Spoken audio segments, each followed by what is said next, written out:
especially like through my development stage, freshman all the way to senior year. I just wish I would have been on that side of town maybe and got to connect with you guys. I definitely felt like a little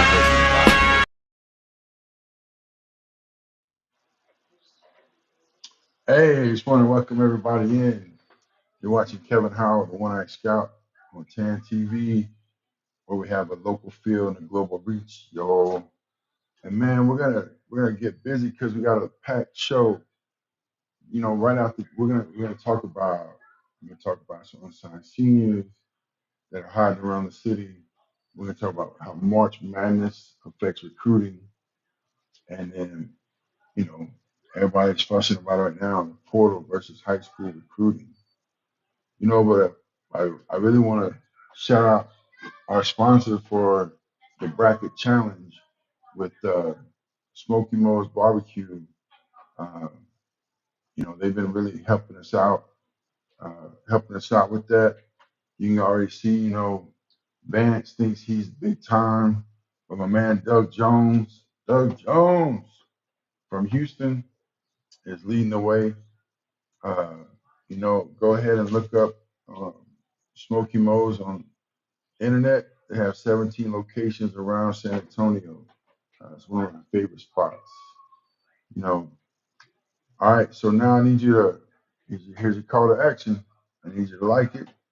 I need you to share it, and I need you to tag a coach. Tag a coach. But we're gonna jump right off and talk about some some unsigned seniors we talked about around the city. I just got off the phone yesterday with a coach from up in Minnesota, junior college of Minnesota, talking about Elijah Moore. You know, he's a guy that can get hot quick, kind of Benny Johnson kind of way for all you old heads out there. And at the same time, the coach is talking about Jackson Thorpe from Harlan High School as well. And both of those guys kind of ran into the same issue. There were such a log jam at shooting guard, well, really point guard and combo guard. You got the young 27 Josiah Jones, who's your main point guard, and then Jordan Mangum will come in off the bench. But you got Knowledge Carter playing that combo position. So there wasn't a whole lot of minutes to go around. But both of those guys can go up there and to a Coach Tharp, to a Coach Dawson, Coach Thuth. They can play up there. So we're trying to work that out. I know that they've been in contact with Harlan. I know they've been in contact with Elijah. You know, all three of those. We're talking about another guy, Christian McKinney, out of Davenport. He gets a little bit overlooked because he's in a 4A, but kid can get after it, he can get it, go. Our good friend Toy Perry uh, works with him. You know, but that's what we got for unsigned seniors. So we're gonna move over into how does March Madness affect high school recruiting. You know, you'll see shifts through uh, who's winning. It's a copycat league, just like the NBA. People want to do what's working for other people.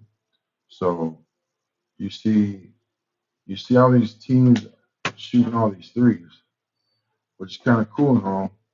But you're gonna see when we get down into the Sweet 16, moving on to the Elite Eight, Final Four, you're gonna have to play defense and you're gonna have to rebound. And it doesn't matter what you do all throughout the season. When it comes nut cutting time, you gotta be ready to squat, as Vance would say, squat and get in that defensive position. You know, um, they talk about really um, getting after pushing the ball to the court, um, and then the way it affects recruiting. You know, right now, if you don't know, there's been over 42 coaching changes. 42 out of 363 Division One programs have changed coaches. So you start saying, well, that coach moved, so that's why offers aren't coming out. because these assistant coaches aren't really sure where they're going to be because you look at Will Wade. Will Wade moved from McNeese to North Carolina, NC State, you know, and he's got some great assistants with him down at McNeese. You know, a good friend of ours, Brandon Chambers. We met him at TBT when Vance and I covered the basketball tournament for TAAN. And but maybe he can go up to North Carolina. Maybe he's got kids. And I'm just using him as an example uh, because that's really what happens. Coaches move. They want to take their assistants. Assistants may not be able to, because of kids, schools, wives, family, and so that puts a hamper on the assistant coach coaching carousel. And then I don't know if you know this, but each year at the Final Four hosts the national coaches convention at the same time. So you're going to see many, many, many coaches walking through downtown San Antonio that you may think you know them, but you're not sure, and it's probably them. And so this is a big time where assistant coaches will look to find another position. So there goes your reason um, for the slowdown in recruiting, because normally this is the season that coaches start moving, but I've never seen it this busy, this fast. And then you throw on top of that, they open the transfer portal on Monday, and within day one, there were over 1,500 players in there, half from half from um, half from Division One, and then there's Division Two, and I know that number just kept on growing, and so that's another hamper. I've called around, talked to different schools, and some coaches feel like they don't have time for high school right now. They're trying to really dig through the portal. Some coaches are wanting to really dig into the JUCO route. And so what's interesting to me is, all right, so a lot of times you're getting in that portal, you're getting guys who really elevated their game, and that's great for them. But you're also getting guys who didn't perform on the level that they thought they were on. Maybe they're disgruntled. Maybe they got knocked out the rotation. And then you go a step further and you got guys that are putting up great numbers but are losing program. And so you're gonna have to keep replenishing this cycle where I think it'll be very advantageous to a coach to go and pull up some of these guys we'll talk about later on that are college ready bodies. Now, there's not a whole lot of them, but there are those out there. And I've got about, I got a short list about 12, 12 that I really feel comfortable in pushing out. Um, and we talked throughout the week, we've talked to coaches in the Big East, the American Conference over in the Big Ten. So we got a big range of coaching staffs that we're connected with, and everybody's looking in the portal right now. And those that aren't, in talking with one of the coaches local around here, they were purposely not going to the portal, but looking more into the junior college, to get some winners out of the junior college. Um, it's been pretty cool. I know that we talked about how I went down to the Region 5 tournament down in McClenny. I got a great opportunity to watch some great basketball, network with some coaches, and watch my daughter dance. And I would like to say that South Plains is in the Elite Eight. Angelina's in the Elite Eight. I think Panola just beat Frank Phillips. So there's a lot of great junior college basketball here in Texas. Um, and for those that think you're too good for junior college, I'd like to point out, Seth at Dawson College, and the young man went out of high school, didn't have a whole lot, jumped on the opportunity when it presented itself early in his sophomore season, and he jumped on Denver University. Denver's a great Division One program, not a great program, but a great school. Uh, they got competitive basketball. He goes there, and it's one of the best business schools you'll find. Well, the coach gets fired and moves on. We won't say fired, he moves on. And um, with that, Seth now has the opportunity to get re-recruited. And so he went from a school some of y'all never heard of in Denver University to now he's got the Big East, he's got the SEC. I know Marquette was swinging through. So I'm just telling you, man, if you think you got it, run that route, run your race. We talked earlier on a new podcast, a new show that we're running. Uh, it's called Beyond Borders, and we had Isaiah Wyatt, good friend of the program, um, on to be our first guest, and he talked about going to junior college and fighting through. And I think he actually attended three, and then uh, found his way to Division Two, leveled up, and wound up playing at UTSA. Um, and so that's one of the good stories. They don't always turn out that way. I think someone was telling me um, that the number uh, of guys in the portal is 10% or 20% of total scholarships out there. So what you're going to wind up with is more people in the portal than there are scholarships to offer. And so some people are going to get stuck like they did last year. So what that means to you as high school players and families, that means that your window right now for class of 26 is you should already be on somebody's radar.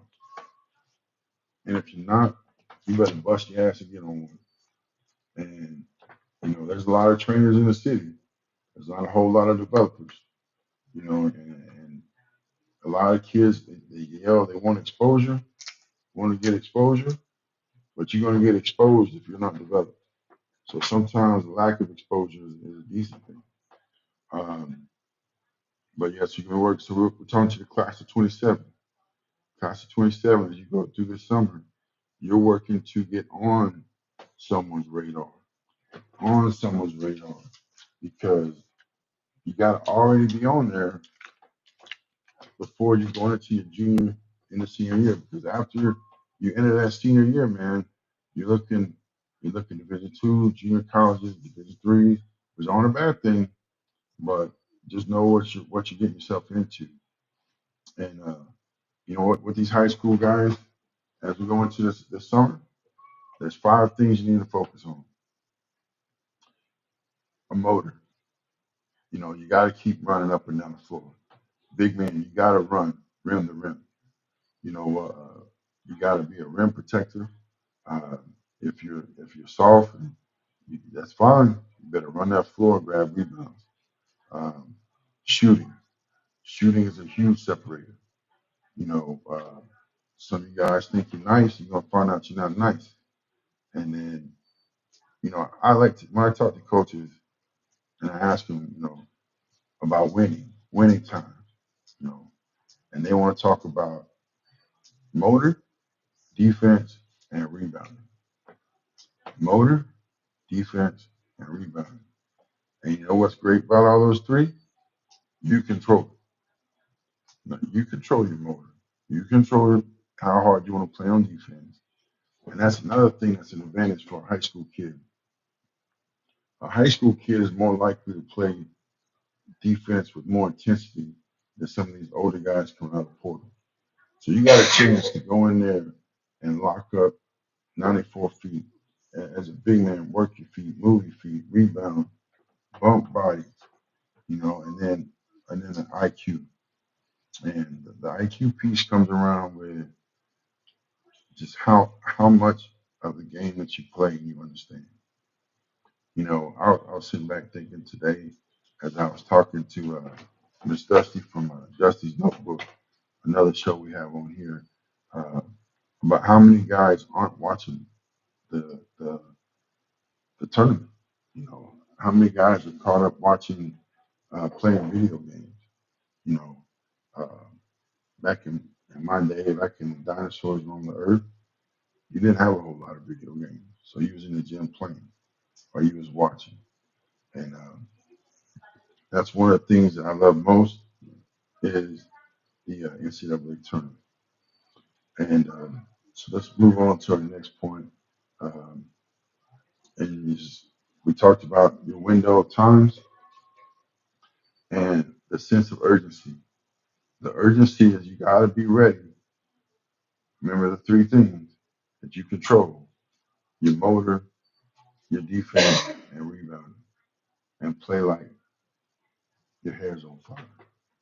Um, every one of you got to be in shape.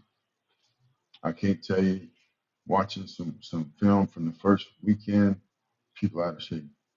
Watching some workouts I saw across the city, dudes already out of shape or not in top shape, and that can't happen. You gotta stay ready. You gotta be ready. You gotta stay in shape. Um, live periods, you know, we're gonna have several live periods coming up, but you got time. Not a whole lot of time, but I think our first EYBL first big weekends are later in April, 25th to 27th. Uh, you you gotta be in shape. That's gonna be the first thing that coaches notice, and you gotta be running miles. You go back and you watch. They're like dual sport athletes. Remember, talking about dual sport athletes, basketball and track, football and track, because cats that run track, they got a different level. They got extra gear because they have that foundation, and conditioning is the foundation for everything. Um, so that's your opportunity, and we're gonna talk now. We're gonna move into more unsigned, not unseen, but unsigned, because yay yay Lexus, yay yay, because by now everybody's been seen, you know, and it's just networking opportunity. Who do you know? Who can help you move on? And some of you guys been in AAU programs paying for 4 and 5 years and you don't have anything. So look around and see what programs are still working with their kids to find spots. Because it's always amazing to me that as soon as the senior year is over, all of a sudden dudes want to start contacting. Because guess what? Some of these programs stick with their guys and some of them don't. And that's frustrating for me uh, to look and watch. But the one I want to feature tonight is Elijah Moore. I've followed Elijah for the last couple of years, and what I like about Elijah, he's very passionate, but he he always seems to be smile before the game. You know, he gets hot quick. Uh, he has a passion for the game. You know, and I just encourage coaches that have the opportunity to stay at spots, uh, reach out to him, either Harlan High School, or reach out to me because I'll pass on his information. Um, you know, as we've talked before, and we were talking about transfer portal versus high school, and now we got a portal reality check. who's it helping and who's it hurting? Because it's a double-edged sword. Because a lot of guys in the portal, they've got handlers, they've got agents, they've got people that look out for them, or are they looking out for themselves? And anytime you have money and big, large sums of money, and somebody's getting a percentage of that money, you know, it's hard to trust if you don't really have somebody in your corner. Um, High schoolers are getting pushed back because I think a lot of coaches are being short-sighted. You know, um, I think people looked at what Rick Pitino said about not recruiting high schoolers anymore, and I think the big component of that people missed out on was Rick Pitino is one of those guys that anyone would want to play for. So he doesn't have to recruit high school guys, and he's not going to recruit high school guys. Why? Because he's got dudes lining up to come to his school. So that comment that he made, uh, to me, is kind of irrelevant because if you're worried about Rick Pitino signing high school guys, then you're probably not one of those guys that he's looking at. Those are like the one percenters, man. You know. Um, then, we're getting into like a area where people really have to consider. Do you go to prep school or do you go to junior college? And I've got friends that coach both, and I listen to them pitch their ideas on why their situation is better, and it's going to be up to everyone's individual um, situation. I think that people are finding out that they need to have plans in place, and too many people aren't having that plan in place, or they've made a plan for somebody that may be leading them astray accidentally. Um, we need to um, get you developed, developed, training and development. I think there's too many people that just want to keep playing, playing, playing. And if you're just reinforcing bad habits, that's not a good thing. Um, I do think that we need to spend more time in the gym working out. Um,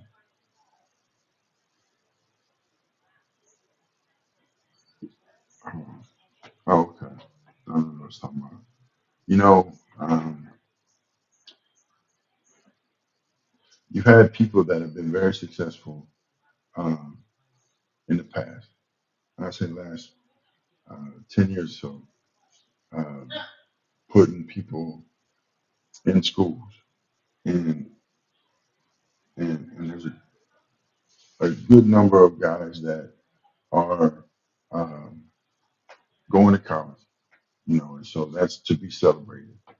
Um, there's not many people each year that are going Division I or Division II, and so you got to continually know who you're with and what their track record is, and to go a step further, what their current track record is, because people start out strong in the game, really hungry, pushing kids, working kids, and then you start seeing them kind of slacking off and slacking off. And I would just make sure that you know who you're with and you know the track record.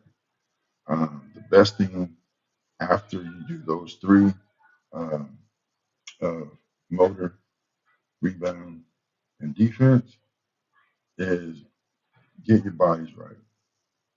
There's a lot of guys with talent that their bodies aren't right. And if your body's not right, they're not going to take you because they're going to have to spend time developing you on something that you could have done on your own. And I say that to everyone because you could be doing sit-ups, you could be doing push-ups, you could be running your neighborhood, you know, and you better bring a great work ethic, and a great work ethic will take you far. But you gotta, one thing that Isaiah talked about tonight was you gotta stay ready, stay ready. So you have to get ready and stay visible. You know, we have a message on with Dusty on our show. Or parents and athletes, it's your responsibility to be ready and in charge of your development. Um, I remember people were talking about development costs. You're right, development does cost. Um, there's not many people that have good development that doesn't. I can say that uh, I feel like I'm different. I feel like I get good development, but I only work with bigs um, because that's what I'm good at. But I know parents that work 2 or 3 jobs to pay bills. And I know parents that work 2 or 3 jobs to pay for training. And I'm not in your pocketbook. I'm not but there's so much that can be done without ever going to the gym. You see videos of some of these extreme situations where you'll see a guy that's running uh, in a hula hoop and and another person's defending him. You know, there's ways to get things done. You can go back and look at some old shows we did with Steve Butler and Steve. We talked about how to feed an athlete on a budget. We talked about how to train an athlete on a budget. So that's uh that's out there, and we're gonna run through a couple of names that you need to know, and this will be a time for people to get a notebook, coaches get a notebook. These are some of the names that I'm looking forward to seeing on the summer circuit, and we'll talk about different names each time, but uh, expecting a big summer out of Donovan Chris out of Brendan. I think he's got a lot of buzz around him. A lot of coaches excited to watch him play. Amari Garrett, he's already took a team, Houston Hoops, to Peach Jam whenever he was 16 on the 17th team. So I expect him to do that again. Um, Mason Thomas, you know, big 6'5" strong wing. Uh, it's going to be great to see him this summer when it's light talent across the board and he's not getting double teamed and triple teamed. Um, so as we go through that and we're starting to close, um, I want you to remember um, some of the topics we talked about. We talked about the portal, the goods, the bad. We talked about high school guys. We talked about what you need to do over the summer in the uh, AAU season, summer season. Rebound, defend, rebound, defend, and have a high motor. Those 3 things will take you far. In a minute, coming up soon, we're going to talk about some exciting shows that we have coming up. I just want to say thank you one more time to Smoky Lowe's. They've given us a $100 gift card for the winner of the One Eye Scout Bracket Challenge. And we're really appreciative of them. And so we're going to talk about um, 3 shows coming up. You got Dusty's Notebook, where we're going to be giving out ideas from parents' points of view on things to do over the summer uh, during high school to get ready, help your kids stay motivated. Um, we got progress through One Eye, Um, it's on that the other slide presentation, progress through one eye uh, with Anwar King, where we'll talk about Quality Academy Prep and some of the things that they're transitioning through, along with Progress Only, and then our new show, Beyond Borders. We're going to be chopping it up with as many overseas guys that we have, and it's going to be a great opportunity for us to gain some different perspectives, you know, and finally, you know, next week on the One Eye Scout Show, we're diving into spring grind season, where the real separation starts. We'll have a coach on here that'll talk about the things that they look for, that they look at, and preparing their list and their radars. So again, I thank everyone for joining in. This is Kevin Howell, One Eye Scout. We'll see you next Wednesday at 7. But we're out like a scout.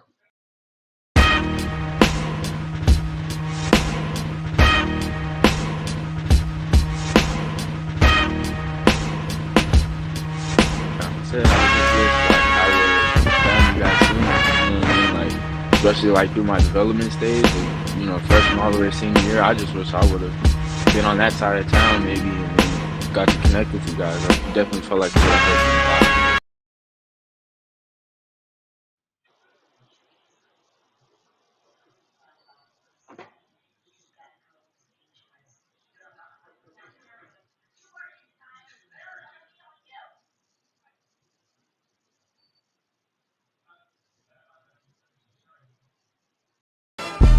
Get ready. This is Coach Abbott, head coach of Southwest Legacy, home of the Titans, and you are watching TAAN TV. Get ready for a showdown with the HBCU All-Stars, the best in black college basketball. Hello, my name is Travis Williams. I'm the CEO and founder of HBCU All-Stars, a black-owned sports marketing, events, and media company located in Atlanta, Georgia. Epic doubleheader featuring the 4th annual men's HBCU All-Star Game and first ever women's HBCU All-Star Game during Final Four weekend in the great city of San Antonio at Freeman Coliseum on Sunday, April 6th, celebrating the best in black college and showing the world HBCUs matter.